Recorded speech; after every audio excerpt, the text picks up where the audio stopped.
I'm Paul. I'm one of the senior developers at Prodo. I'm responsible for building websites, scoping out websites, costing websites, and keeping them running. So you, my man, have been here for 3 years now, but you were here for 4 years beforehand. So collectively, you've been here for 7 years. Yep, quite a long time actually, isn't it? How big was the gap between? So there was a 3-year gap in between. I moved away because I moved away physically, and then obviously reopened the Liverpool office, and that brought me back. But we're all remote, I can stay. So collectively, like if you look at it, you started 10 years ago.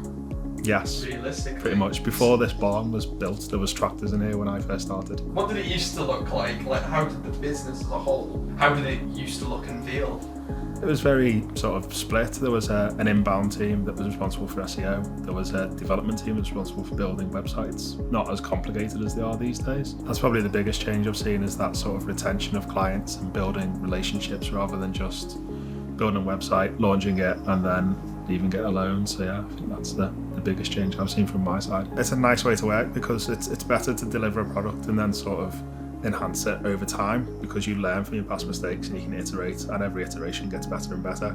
Obviously there comes a point where the iterations sort of need to stop, you need to start afresh because the landscape changes. Mobile design came in whilst I was here the first time, and all of a sudden every website had to be mobile responsive. So we had to rebuild websites from the ground up. We couldn't just iterate a mobile design on top of what we already had. So it does come a point where a website comes to the natural end of its life and you need to sort of rebuild it. But that seeing a website sort of progress over 5-6 years to the point where it's served its purpose almost is quite nice, rather than just seeing a website launch and then sit there statically not moving for 5 years.